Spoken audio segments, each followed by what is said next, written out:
Good morning and welcome to The Point. It is Tuesday, November 24th, 2020. Thank you to those of you on the GBN Grenada Broadcasting Network's Facebook page, the Grenada Broadcasting Network's YouTube channel, the website www.gbn.gd, GBN TV channel 7, 11 and 20, and good morning to the listeners of Classic 105.5, 105.9. This morning we are facilitating executive member and spokesperson on culture of the National Democratic Congress, Mr. Elwin McQuilkin, a.k.a. Black Wizard. He's our guest this morning. Good morning, Mr. McQuilkin. Good morning to you, Blossom, and good morning to the listeners, Grenada, Carriacou, Petit Martinique, and wherever they may be. Thank you so much. Hope all is well and COVID is not treating you too badly. Yeah, I'm all right so far. All right. All right, so let's get into it. We have a lot to discuss, and I'm looking forward to hearing your thoughts on a number of these national issues. One of the first we're going to start with, of course, is what is plaguing Grenada and the rest of the world during this time for the past few months, COVID-19. How do you think the government has been handling Grenada's response to COVID-19 and the happenings that have been taking place over the past weeks or so in relation to quarantine concerns and the measures put in place to curb the spread of the virus? Share your thoughts on that with us. Well, before the reopening of the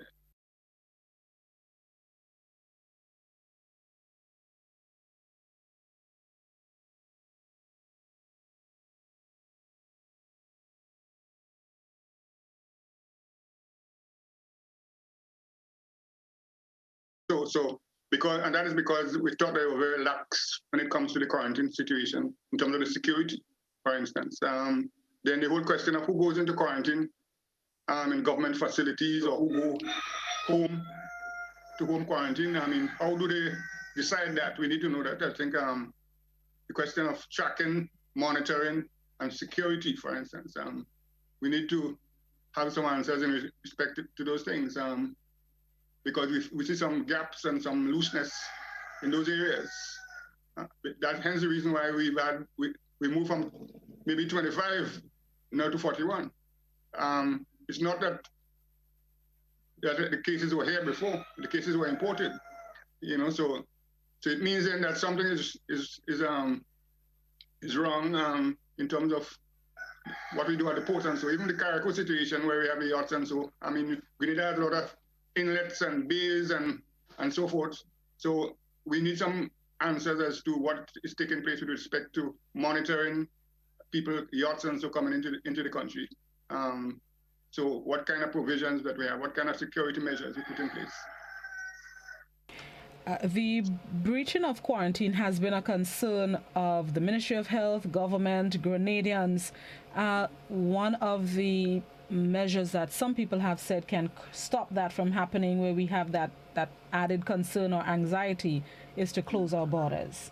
Are you one of the people that subscribe to the need to close the borders, or do you think we can continue to keep it open, just temper the way we do certain things? What's your thoughts? Yeah, I would not agree on total closure of the borders, because, you know, we have to balance between, the economy and taking the risk of having cases of COVID-19. So we, as you rightly say, we need to temper our way of doing things so that we can have both. We can have the borders open and still we can control the influx of the infection.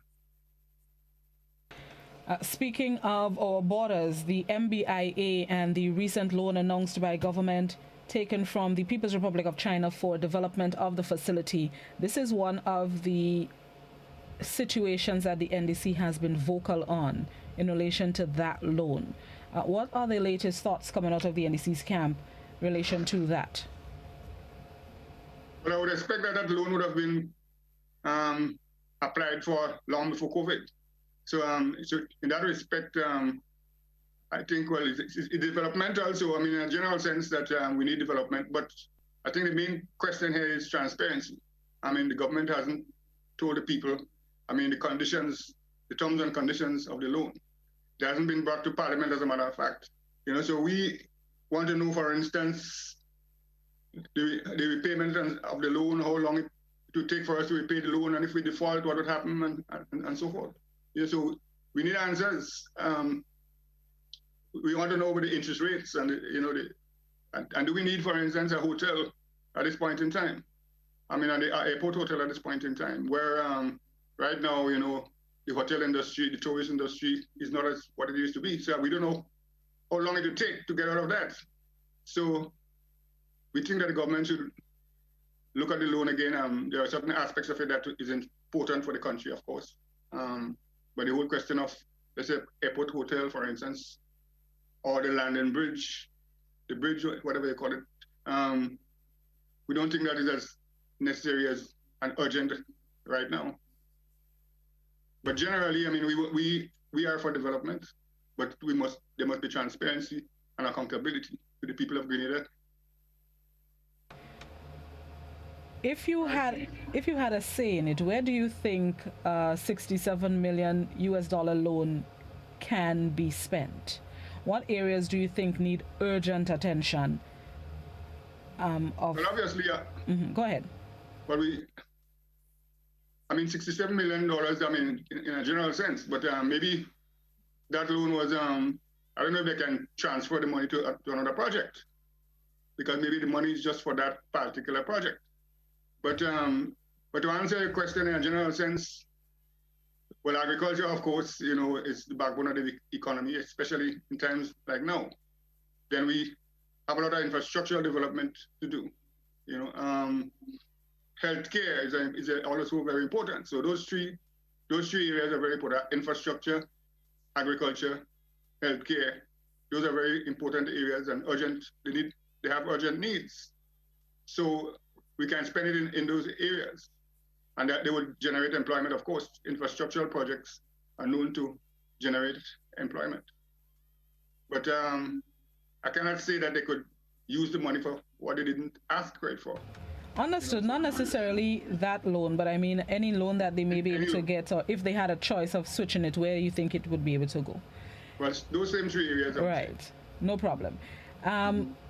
Speaking of getting the economy going and unemployment, we're getting ready, or we're in, a matter of fact, we're into the 2020 Christmas season, a festive time of the year. But this is Christmas with a difference. Christmas in 2020 comes with it concerns for COVID-19.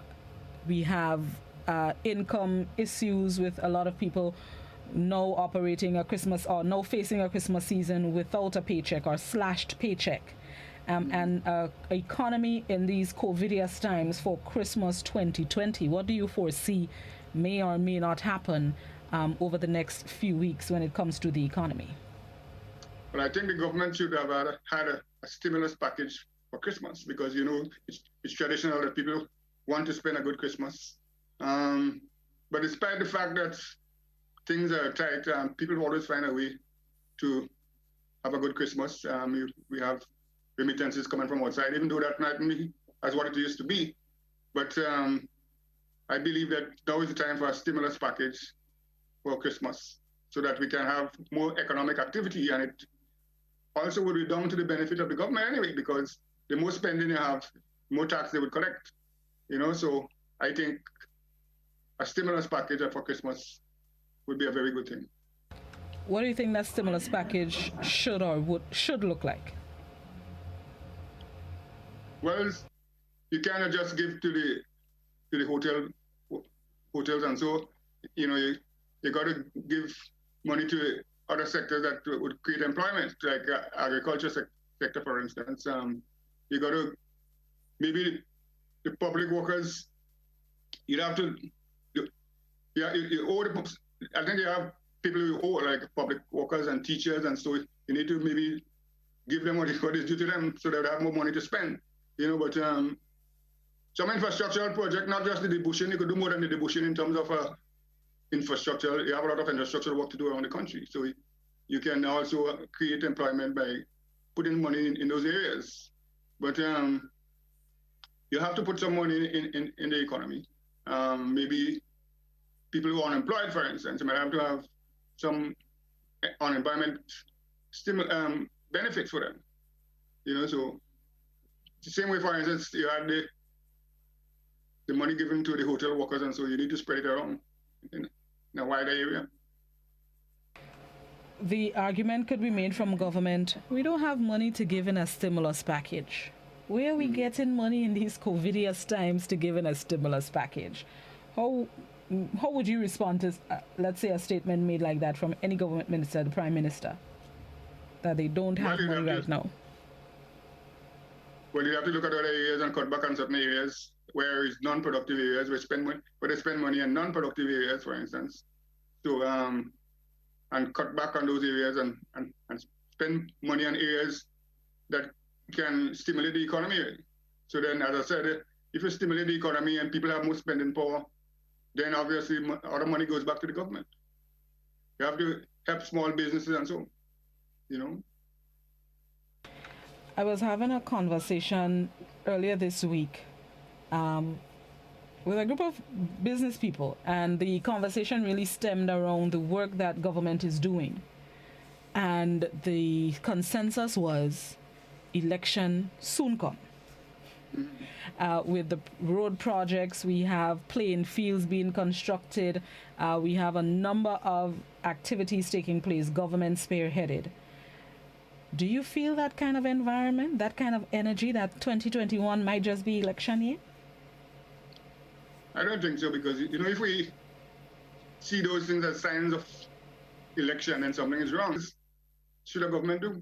So, but I don't see election coming like next year, for instance. But what would be the reason for that? What's the rationale for that? And you have to have a rationale. And if they say that the economy is in trouble right now, so then why have an election? Elections are an expensive thing. You know, so I can't see it happening unless the government just want to feel they could catch us off guard, but that won't happen. Yeah, won't happen. That's what I was about to ask. Let's say Prime Minister Mitchell wakes up in March 2021 and say, you know what? I feel like election in June 2021. How prepared, how ready is the NDC in case election is called 2021 or 2023 when it is constitutionally due? How ready is the NDC for an election battle? Well, we're not fully there, but I mean, we could make a decision whether or not, if we find that the election is really not in a democratic sense. For instance, a lot of things have to happen before we could have election in Grenada right now, because the registration of voters, you know, and then the ID cards, then the electoral office, you know, and all the things that was recommended by the OAS and others in the last election, they have not been done. So certain things would have to be put in place to have a free and fair election, apart from our readiness. But the electoral office must be ready. They must, so that we could have a free and fair election. So we can decide if the election wouldn't be free and fair. I mean, we might decide, well, we can't participate in an election like that. We might. I'm not saying that we have decided that. I say that's my own opinion. Because if we don't go into an election that we know that the government will definitely win it, because they have the advantage of the electoral office situation and their own state resources which they normally use. You know, so, but if the election is going to be free and fair, we would participate. So let's say all that needs to be done is done. Let's say the electoral office is ready, everything is in place, we can safely say it's free and fair elections. NDC's preparation, what else needs to be done before the party is fully prepared for whenever the next elections are called? Well, we put in different organs in place, like the polling divisions. We organize our polling divisions. We organize our constituency branches. You know, we're strategizing and all that. But we know that everything takes time, and we don't see election coming pretty soon. So, but we think we have some time. But we will never be fully ready. But when that bell rings, it will be a different story. It's like Christmas, like Carnival. Things might be looking bad, but when that Christmas season reaches, or that Carnival season reaches, a different story. So we're going to be there. We're going to be ready. If we have to double our effort, and we're going to be ready. Once it's done a free and fair environment. All right, let's take a quick break, Mr. McQuilkin, and then we're going to come back and continue the discussion. This is To the Point on Classic and GBN. We're going to take a quick break and we'll be right back.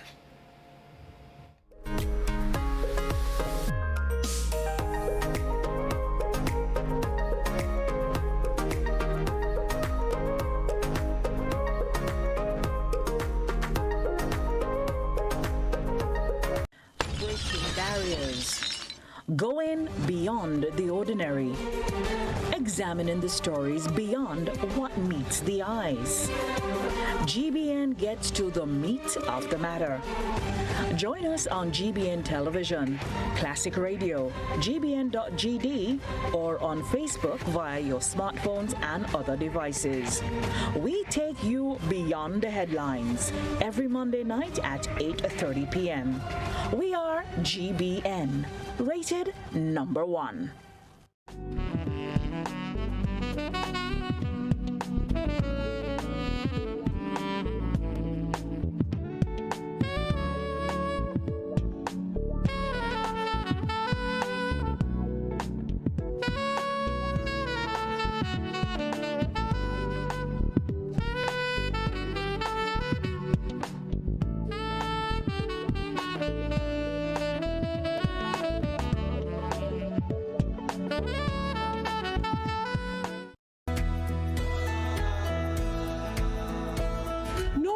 That's not how you cross the pedestrian crossing. Really? One day I just woke up and I saw pedestrian crosswalks on the road.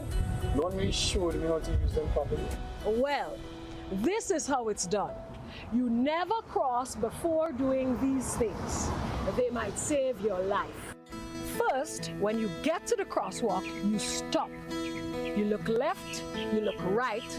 If there's a vehicle coming, you put your hand out, making eye contact with the driver, indicating that you want to cross.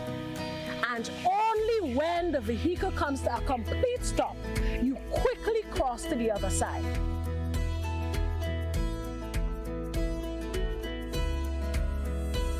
Stop, look, hand out, eye contact.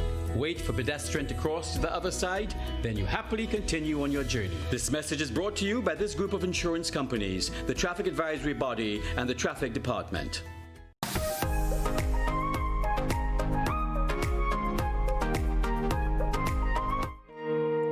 Welcome back to The Point, speaking with cultural icon Black Wizard, who's also an executive member of the National Democratic Congress and the party's spokesperson on culture, which is what we're going to get into at this moment, the culture part of your hat, or the culture hat that you wear. You are one of Grenada's cultural icons, and one of the most recent developments as it relates to culture involves or includes the cancellation of Spice Mass 2020 and Kayak Mass 2021 in light of the COVID-19 pandemic. What do you think about that news? Well, in terms of the Carriacou Carnival, well, obviously we couldn't have Carnival in February. That's too soon. And then with the fact that we have some cases in Carriacou now, we never had cases before.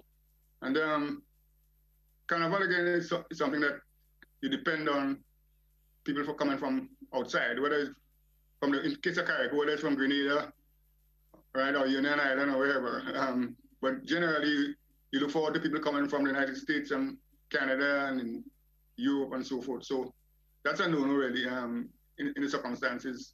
We still have some time to look at what would happen in 2021 with respect to Grenada's Carnival. We still have some time to look at it, but it doesn't look so good at this point in time, because we have to plan and all that before. Because if you look at the Calabasas tent, for instance, you don't wait until Carnival to plan or to start to organize, or the pan people or the mass people. You need to plan in advance. So to me, it doesn't look good for 2021 for Carnival in Grenada.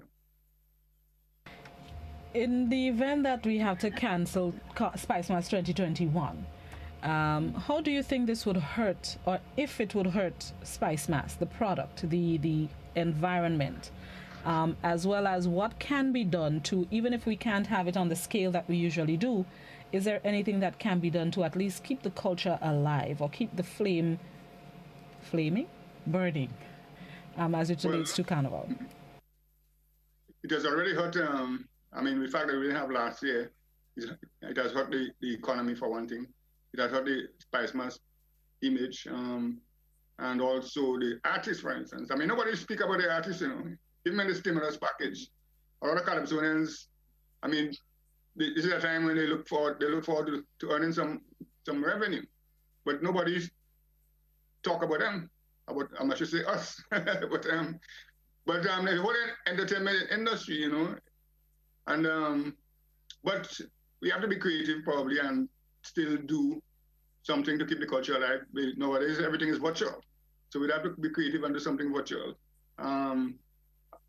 as we do for I think they're planning to do that for independence. They would be having an independence calypso competition virtually. So we'd have to think along those lines, because everybody's on social media nowadays. Everybody look at television, and so we'd have to be creative and come up with something. We mightn't be able to take the streets, right? But we could have something on social media, television, what have you. Maybe, but we have a big stadium anyway, so we could do we could organize some social distancing. I mean, using up the stadium in a creative way, you know. So it calls for a lot of planning and thinking and creativity. But something can happen. There's a question on the Facebook that asks, what are your thoughts on establishing a cultural museum in Grenada, a place where people can go or learn about our culture and cultural artists? Well, that is a great question, but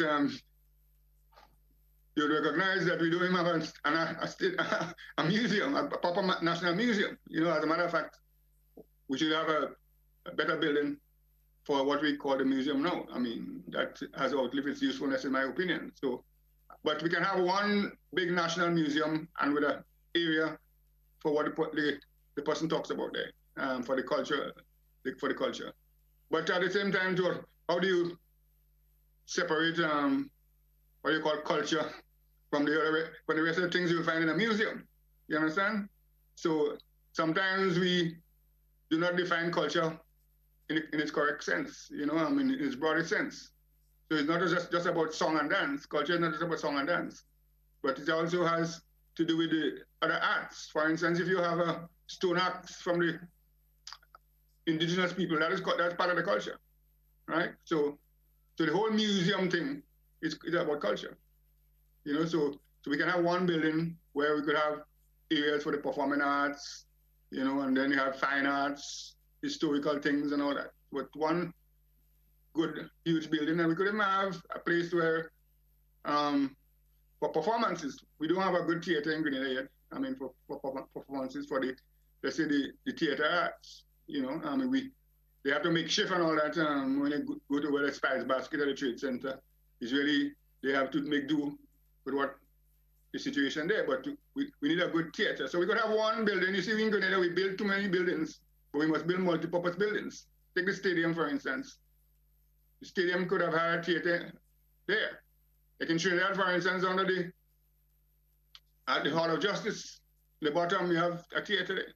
You know, so we have to be able to use our resources wisely. Grenada is a small country, a small economy. So when we build in structures like this complex, the ministerial complex or stadium and so, we must be more inclusive of other things. What else can be done to develop Grenada's culture, not just locally and developing the product here for our homegrown folks, but in terms of promotion on the international, the regional markets, to get the kind of attention that we need to for our culture? Because we have a unique product here in Grenada. What more can be done for its exposure?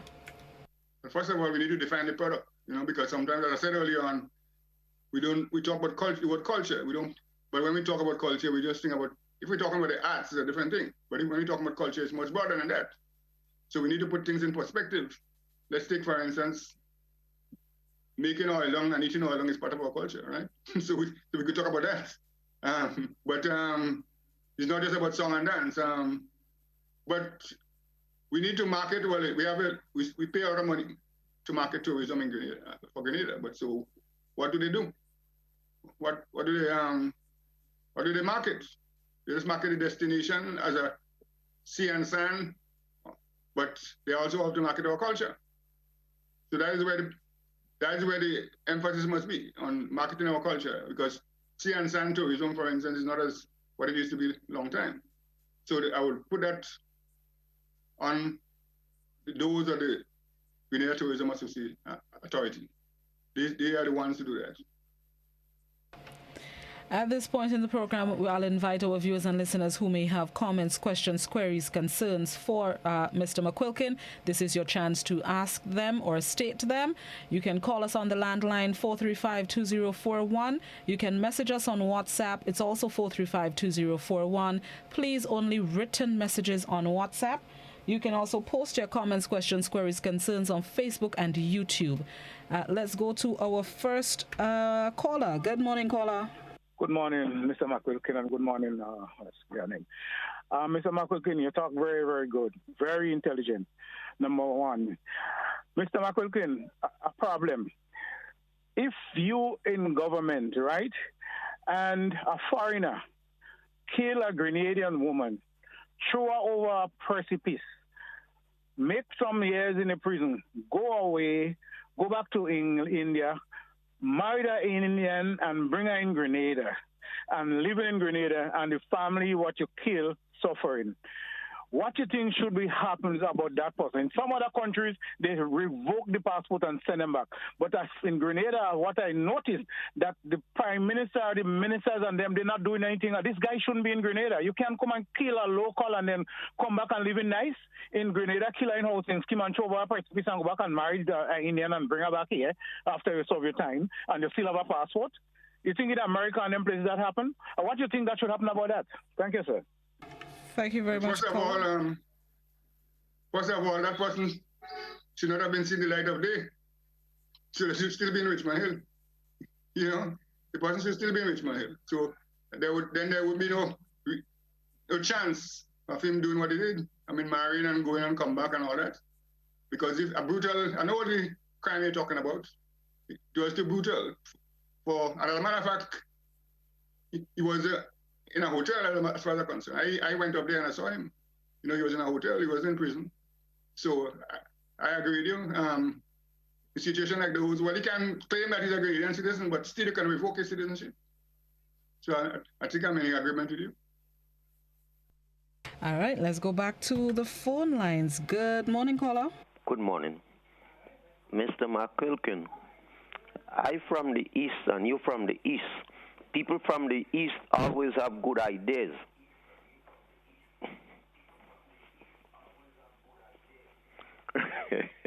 No, I agree to more than 95% to what you said.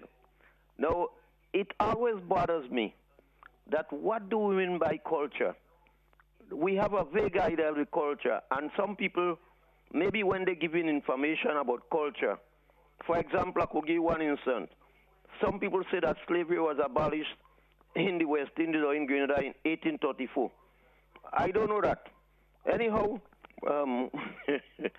now, when I look at it, what you said is true. I was always thinking about, even with this COVID situation, we could have carnival, but at a scale down. It's true that you and others like you like plenty money. Why not, if they're having certain thing in the thing down at Granans, how you call it again? The place where they keep cultural music and do all them dancing and so on. And they have something recently, what's supposed to happen Saturday in that particular place. Down by the two big buildings, the name of the building evading me now. Trade Center? Trade Center. You could have there and sell tickets, maybe if it's and distance the people, as you say, mark out where they have to sit down or put the chairs inside. And I'm sure you know maths, or a lot of people are mathematicians. If you don't know, ask your partner, your leader then. Okay. And he would be able to mark it out for you, and then you would be able to get perhaps 500 people. Or as you said, in the stadium, you could still get carnival going on. Okay. But I want too much money. and make something, not only you, in all the different fields. All right. Thank you very much, caller. Mr. McQuilkin? Well, I mean, saying what I said before, like we can still be creative and do something like using the stadium and so, but the thing about we like too much money, I don't think he's talking the truth there, because as a matter of fact, we're talking Calypsonian and soca artists, and so sometimes we owe the bank and so we owe the credit union or whoever after Carnival, so we don't make the kind of money that you think. Because somebody asked me the last time if we get $1 million for the first prize. Somebody from Canada asked me that. Because they thought that to be Calypso Monarch or Soca Monarch of Grenada, for instance, should come with a big pay package. You know, but so they were surprised when I say it's about $40,000. So when I say we like plenty of money, and so you cannot put a cost to our contribution, because without the music, there is no carnival. And without carnival, the government can't make the amount of money that they make, and other people, business people, and even small people make a lot of money. So to say that we like a lot of money and so on, I don't see any Calypsonian or any soca artist living in a big mansion or driving a Mercedes Benz or so, you know, but we deserve that. A WhatsApp question. The NDC should get out and seek funding and do groundwork. Y'all are waiting until the date is announced, but get the groundwork going or y'all will get another 15-0. Then blaming voters and the NNP. Give out food and money, buy votes, get money from friends and supporters. Get out and do the groundwork.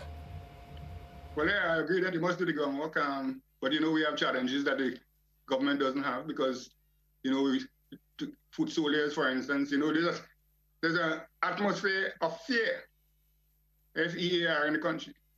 Not fear like under Gary, where you fear that you could be brutalized and so, but you fear that your daughter wouldn't get a scholarship or you wouldn't get a work in the bushing, you know, or some victimization, you'll be victimized and all that, are transferred or what have you. So people are very fearful. That is the NNP culture in Grenada. They create fear so that you wouldn't join the NDC, you wouldn't come out and support the NDC. Some people want to support the NDC, but they want to stay in the background because they're afraid.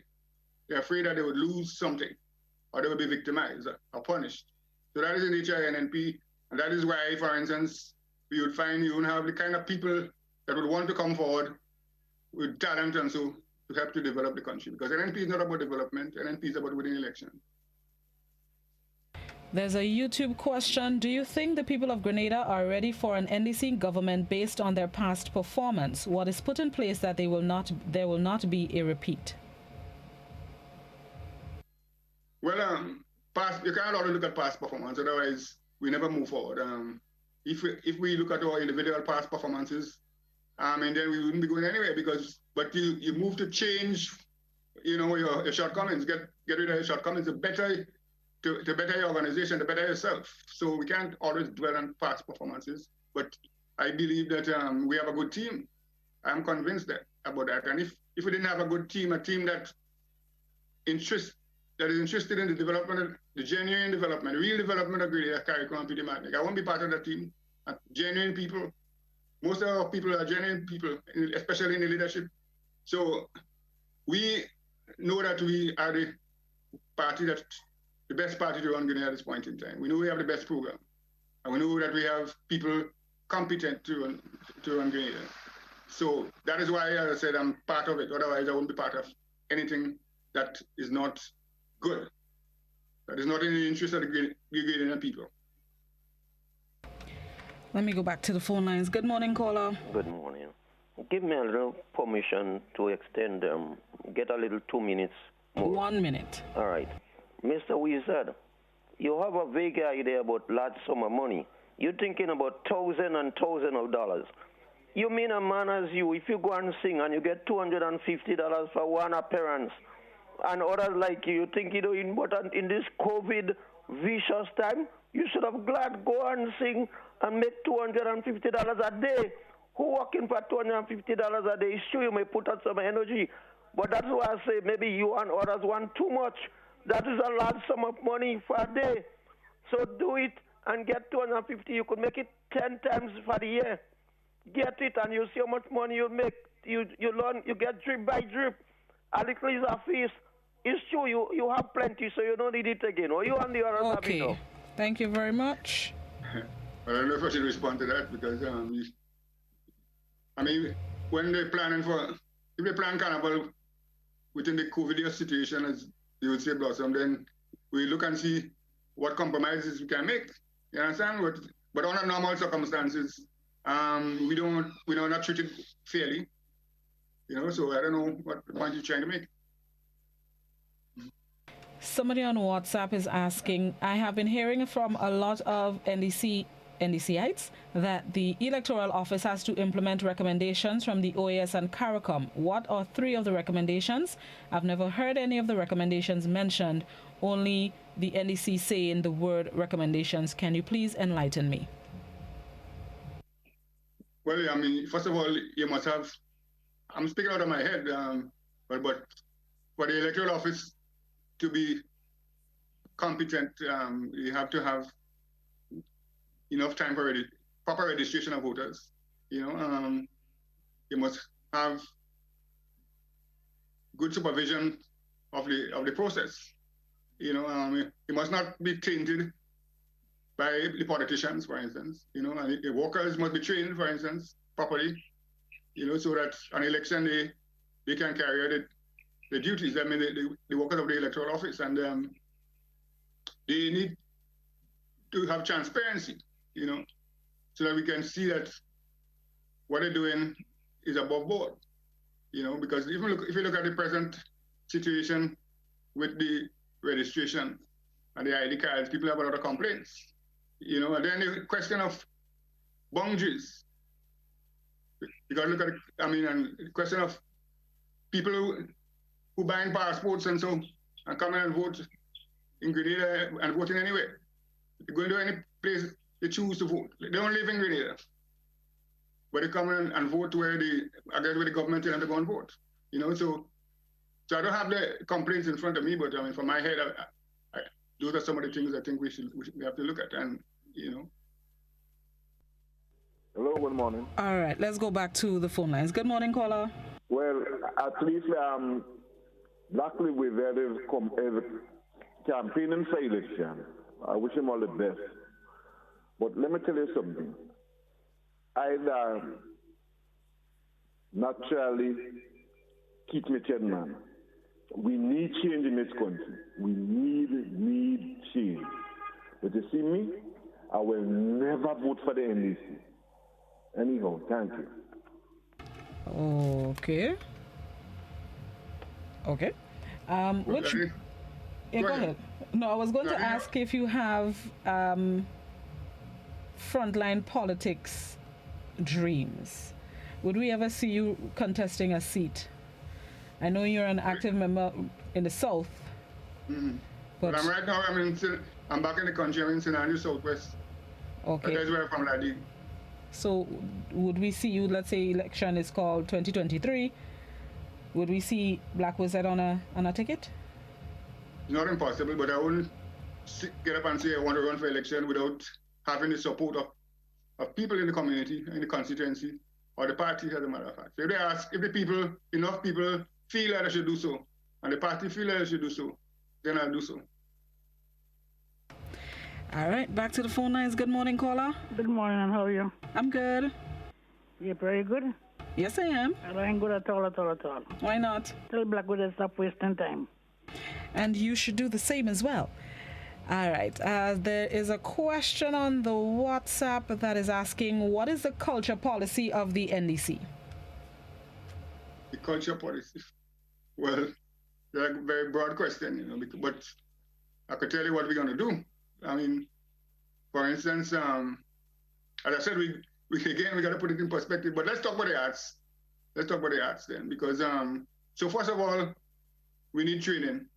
We have to train people in the arts. So let's say we got to put emphasis on the schools, for instance, right? We got to start the training there. The curriculum, the culture and education has to work hand in hand, right? So that we can have a curriculum in the school that will help you develop the culture, right? So overall development, holistic development of students. So then, the creative arts should be part of the curriculum in school, not just any school that want to do it, they do it.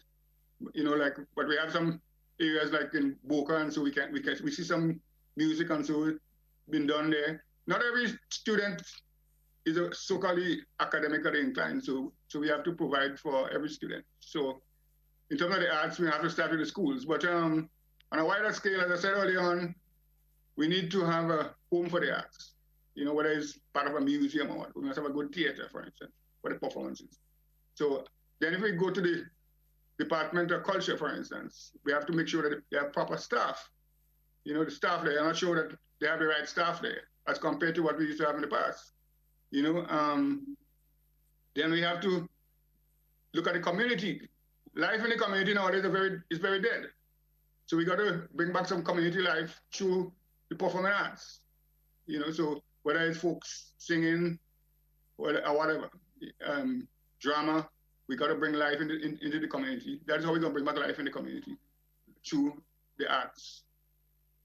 Then we have our festivals, for instance. We used to have good festivals like Rainbow City Festival, the Paris festivals, and so that seemed to have gone dead now.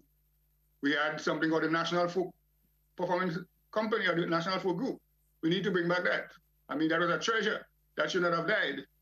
So our policy generally is to use the arts to bring back real life to Grenada, put some life into the communities, to develop people generally, develop students, and there's an economic aspect to the arts.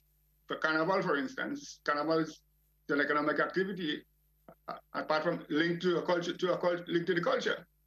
So that's why we need to train people and to do, whether it's calypso singing, whether it's playing a pan, we must put money in pan, for instance. Pan, I mean, we have about 8 steel bands in Grenada, and most of them from St. George's. What happened to the other parishes? We must bring those facilities and training and so to the other parishes. So the arts would also take care of the whole question of deviance among young people and so. And young people want things to do, but it's because we failed in providing facilities and opportunities in the arts. That is why, for instance, you might find so much, like we had about 12 murders for the year already, because what else they do? They go to the rum shop and argue and drink and stuff. But so our policies, the arts must take a central role in the total development of Grenada, the holistic development of Grenada. For instance, art, culture generally, should be infused because it's interlinked with every other ministry. For instance, in health, for instance, if you don't understand the culture of the people, as small as Grenada is, you have different aspects of culture in Grenada. You have subcultures. So if you don't understand the culture of the people, then you cannot teach them about health. You understand? They might have the traditional way of thinking, the traditional way of doing things. So culture, agriculture, you need culture. The extension officer, for instance, have to understand the culture of the people. If he wants to introduce, for instance, a new variety of crops. So culture is all-encompassing. So it will be a central and pivotal part of our developmental plan. I believe the murder toll for Grenada for 2020 is up to 16 at the moment, I believe. 16, last count. Back to the phone lines. Good morning, caller. Sorry about the long wait. Yes, okay. Good morning. Good morning, sir. I think some of the things that you are saying are proper with the culture, etc. Even with the monies that Calypsonians receive, I think too much dependence is on the state. The business community need to make a better contribution because they are also beneficiaries of the revenue that comes into the country during the carnival season. So I'll support that. I want to disagree with you. I do believe in the democratic process, and change is inevitable, whether or not we like it or prepare for it. But NBC, as they are, with the experience, with the way they think, and as you rightly said, the thinking or the culture of NBC, even though NNP has to go, at some point in time they will have to go, nothing lasts forever except Almighty God. But I do not think it is in the best interest of Grenada. NDC in its current construct to replace them with the current administration, that will be a national tragedy. Thanks very much. Thank you, caller. We presently have a national tragedy. NNP is a national tragedy. But we mightn't see the effects of that tragedy right now. It's the future generations that will see it. when we look at what they do to the environment, what they do to the economy, what they do to people's psyche and all that. It's a national tragedy. Somebody on WhatsApp is asking if you've had a chance to view the show that Godfrey does here on Classic and GBN on Friday nights called We Culture. If you've had a chance to view any of the episodes, and what are your views on what it brings forth in terms of dealing with aspects of Grenada's culture? Yeah, I've viewed a couple of them, but I have to give him credit for starting the program, but I don't know what the objective of the program really is. It's not just, you cannot just relive past events. But you must have a direction. Why are you doing the program? So you must be linked to present situation. And if you want to bring about change, or you want to, so the thing about culture is you have to be both gatekeeper and torchbearer, right? So you want to keep some aspects of culture, and you want to maybe change. So I think the program has to be able to do that, to point out to people that we could keep this, or we could change this. Right, but just reliving the past events and so, or past cultural events or cultural whatever, is not enough. All right, let me go back to the phone line. Good morning, caller. Good morning, Blossom. How are you? Morning, I'm good. Good. I just want to ask the gentleman one question. Earlier on, I think you asked him if the election is called in 2021, how ready would be the NDC and so forth. My question to him will be, now we just hearing a lot of things coming out from the U.S. election. We're hearing about the Dominion voter system, what it's designed to do. We're also hearing about the Smartmatic software, what it's designed to do, and they seem to think that this had a very strong play in the U.S. election and the outcome. Now, if we have friends like Venezuela, Cuba, China, and these countries are ones that are mentioned with the Dominion software and the Smartmatic software and the Dominion system. Now, Grenada is very close to these countries. Do you believe that any election held in Grenada, now or when it's due legally, that NDC will have any chance of winning, or any party whatsoever opposing this regime would have a chance in winning, given the kind of friendship we have and the thing that we are hearing about those countries' involvement in those voter frauds? Thank you. Thank you very much. So is that? Well, that's a great observation, because you see what happened in the election in the United States, not this last one, the one before. So it can happen here too.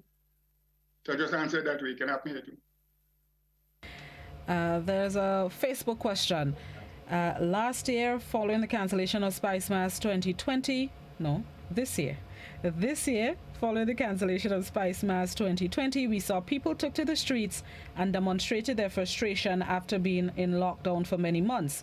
They were called demons by a parliamentary representative in St. Patrick.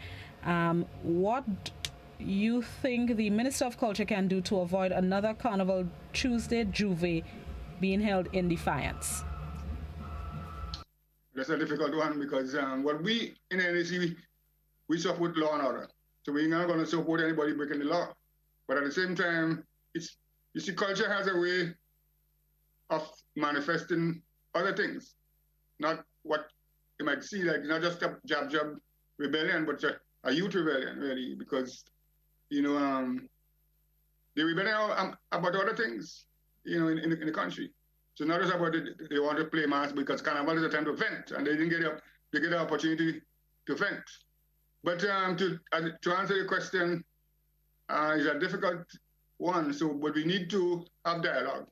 We know the players, with the main players in the jab thing. So we have to be creative again. We have to talk to these people and come up with some solution. But I cannot give you the solution this morning. But dialogue is the most important thing, and coming up with something creative. Just like, for instance, you have cricket playing you have cricket playing. CPL was played. You have cricket going on in New Zealand, in England. They played cricket. They find a creative way to do it. So we have to sit down and dialogue. But not to call people demons, and so that makes matters worse. And who are the real demons really? Right? Who's the devil? A corruption. That's a corruption in itself. Who are the demons? Maybe the person calling them demon is a demon himself. There's a WhatsApp question. The new National Party did not win the last election, so why did the NDC and their legal team sit down and not contest the results, especially Brother Nazim and Tevin in Karakou? The electoral registration is fair done, so stop that. We go to register with our original birth certificates and we get registered, then we collect our IDs when it's ready. Right, so the first part of it was the NMP did not win the election. Why did the NDC not contest the results? They didn't win the, well, I mean, especially, well, we could talk about the Nazim box seat, but, election petition, and so, sometimes the next election comes before it finishes. It finishes, so like in St. Vincent, for instance, they had election petition with the previous election. Now this one had just gone, but what happened? I mean, the case sometimes called long after 5 years. So it doesn't really make sense. When we looked at it, it didn't really make sense contesting that because, and then when we looked at it, we wasn't sure that even if, well, we know there was unfairness, but we wasn't sure that there was enough unfairness, right, to cause us to lose the seats. In other words, we know even the electoral office agreed, but we didn't think it wise at that point in time to go through that situation. The final question on the WhatsApp that I would ask, why does the NDC have a certain radio host disrespecting the Prime Minister and Grenadians on a whole on a daily basis? I do not know that we have a radio host that do that. We don't have a daily program. As a matter of fact, we have a program every Sunday called The Heartbeat. And we have people like Mr. Terry Forrest hosting the program, right? But any other program is the individual program. I mean, he might be supportive of us, but we cannot tell him what to say.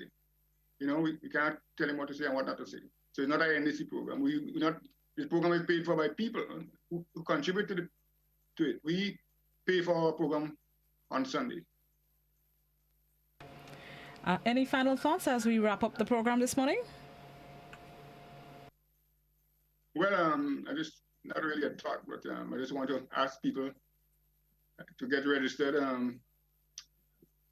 and to think clearly and think about the situation in your country and be objective and be honest. And you would see that the present regime is not good for Grenada. And if you look at the program of the NDC, if we look at our manifesto, we could see where we plan to take the country. So on that basis, I feel that you should look at the NDC as a party that is a genuine party and interested in the total development of Grenada, Carriacou, and Pittimatnik. And I want to wish everybody in the circumstances a safe Christmas, a safe and happy Christmas. And well, I would want everybody to follow the regulations, follow the protocols in relation to the COVID-19 situation, because it's getting worse. So we need to follow the regulations and not allow community spreading to take place. So I wish everybody, again, a happy Christmas and the best for 2021. You mentioned manifesto, and that's a question that I'm just seeing on the YouTube channel about the NDC's manifesto. Where can anyone who's interested access that manifesto? Is it from the last election, or is this a document that has been updated recently? We haven't updated it as yet, but it's from the last election. Any one of our members, you could ask, if we're past candidates, you can ask them, or we have our office in Monge, you can ask for a copy there. But anybody associated with the NDC, you can ask them. Okay. Thank you so much, Mr. McQuilkin. Have yourself an enjoyable Christmas as well, and thank you so much for stopping by today. Thank you very much for having me. No problem at all. Have yourself a good one. That was Executive Member and the NDC spokesperson on culture, Elwin McQuilkin, aka the Black Wizard. We thank him so much for being our guest. And thank you, our viewers and listeners, for tuning into the program this morning. Always appreciate your time, your listenership, and your viewership. That's the end of my time on the program today. I'll be back with you tomorrow morning, God willing. Have yourselves a safe, productive, terrific Tuesday. Joseph and Janelle are up next with Christmas Caravan, so stay tuned to Classic. Have yourselves a good one.